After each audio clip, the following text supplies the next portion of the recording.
Assalamualaikum, hello everyone and welcome to IQ Star Education. तो इस video में हम ऐसी कुछ चीज़ें देखने वाले हैं जो आपको एग्ज़ाम के कुछ मिनट पहले या 1-2 दिन पहले करनी चाहिए। ऑफ कोर्स साइंस 1 का पेपर हो गया है और हमने देखा कि साइंस 1 के पेपर में ऐसे बहुत सारे टॉपिक आए थे जिसमें से मैंने आपको इम्पोर्टेंट टॉपिक्स के वीडियोस में बताया था। कुछ उस टॉपिक्स में से कुछ आते हैं जैसे कि एस्केप वेलोसिटी का एमसीक्यूज़ में आ गया था, उसके बारे में मैंने आपको बहुत इंपॉर्टेंट नोट दिया था। रे डायग्राम्स के बारे में मैंने आपको बहुत अच्छी चीज़ें बताई थी अपने वीडियो में जिसको आपको ध्यान में रखना था। एंड अलॉय के बारे में एक ऐसा क्वेश्चन आया था जो कि हर साल आता है और उससे मैं आपको इम्पोर्टेंट वीडियो में भी बताया था कि कितना ज़्यादा इम्पोर्टेंट है वो। और ऐसे बहुत सारे क्वेश्चंस थे जो कि मैंने आपको अपने वीडियो में बताए थे।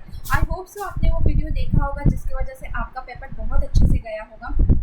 साइंस 2 से रिलेटेड जो पेपर है उसका भी वीडियो मैंने बना के डाला है, so go and check them out. अभी भी बहुत टाइम बाकी है, आप जाके एक बार कंफर्म कर सकते हैं आपने अच्छे से स्टडी की है या नहीं, कुछ छूटा है या नहीं, वो आपको कंफर्म करना है। अब देखते हैं हम कुछ ऐसी चीज़ें जो आपको करनी चाहिए एग्ज़ाम के 1 से 2 दिन पहले या on the day of exam. पूरा दिन पूरे साल आपने बहुत अच्छे से स्टडी की है, बहुत अच्छे से प्रिपेयर किया है और अब कुछ ही घंटे या कुछ ही दिन बचे हैं आपके एग्ज़ाम के लिए। ऑफकोर्स साइंस 2 के पेपर के लिए जैसे मैंने आपको बताया, और कुछ ऐसी चीज़ें हैं जो आपको करनी चाहिए या अवॉइड करनी चाहिए एग्ज़ाम के पहले। देखते हैं ऐसे कौन सी चीज़ें हैं। तो पहली चीज़ में आता है कि रिव्यू इम्पॉर्टेंट टॉपिक्स, जितने भी इम्पॉर्टेंट टॉपिक्स हैं उसे आपको रिव्यू करना है क्विकली। देन नोट्स जो आपने पूरे साल बनाए हैं उसे क्विकली रिवाइज करना है। देखते नहीं बड़े बड़े कंसेप्ट और बड़े बड़े टॉपिक्स को करने मत जाइए। मैंने आपको इम्पोर्टेंट वीडियोस में भी बताया है कि आपको क्या करना चाहिए क्या नहीं करना चाहिए। देन एमसीक्यू को रिवाइज करना चाहिए। हाँ, एमसीक्यू को आप अच्छे से देख सकते हैं, प्रिपेयर कर सकते हैं, या फिर अपना हॉल टिकट चेक कर लीजिए। ज़्यादा टाइम वेस्ट ना करते हुए अपना हॉल टिकट कहाँ पे है, किस टाइम पे है, वापस से एक बार कंफर्म कीजिए, अपने फ्रेंड से कंफर्म कीजिए, अपने कलीग से कंफर्म कीजिए। कंफर्मेशन इज़ बेटर देन आगे का कुछ और गलत हो जाए तो।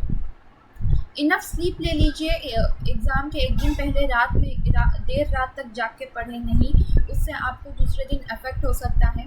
हेल्दी ब्रेकफास्ट कीजिए। ऑफकोर्स जिसका फास्ट नहीं है वो एक हेल्दी और लाइट ब्रेकफास्ट करके जाएगा। स्ट्रॉन्ग ब्रेकफास्ट ना करिए, हेवी ब्रेकफास्ट ना करिए जिसकी वजह से आपको बहुत तकलीफ़ हो सकती है पेपर राइटिंग के दौरान।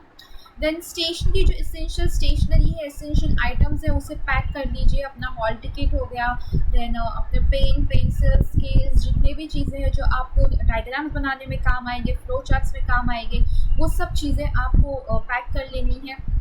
ओवरलोडिंग ब्रेन को अवॉइड करना है। जैसे मैंने आपको बताया, बड़े बड़े कंसेप्ट को अभी रिवाइज ना करिए। जो आपने किए हैं ऑलरेडी, नोट्स आपने जो बनाए हैं बेसिकली उसे ही रिवाइज करना है ताकि आपने क्विक रिविजन हो जाए। And last but not the least, stay calm.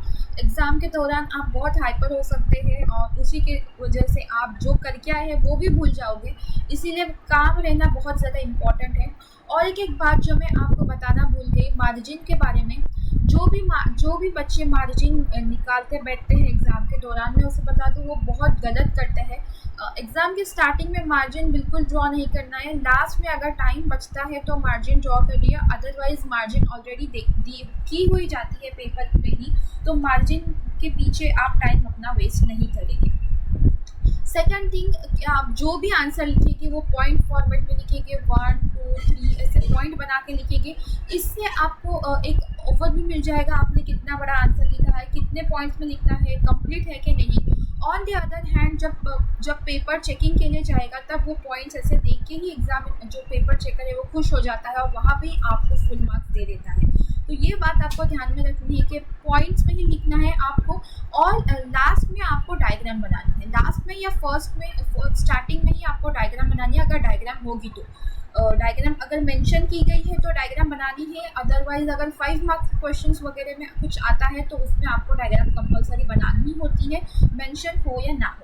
और जैसे मैंने आपको बताया, ऑब्जेक्टिव टाइप या फिर एप्लीकेशन टाइप क्वेश्चंस बहुत पूछे जाते हैं। मैंने आपको साइंस 2 के जो वीडियो लेक्चर है उसमें भी बहुत बताया था कि कैसे एप्लीकेशन टाइप बताए जा सकते हैं। सो अभी जाकर वीडियो चेकआउट कर लीजिए और कंफर्म कर लीजिए आपने वो टॉपिक्स किए हैं या नहीं।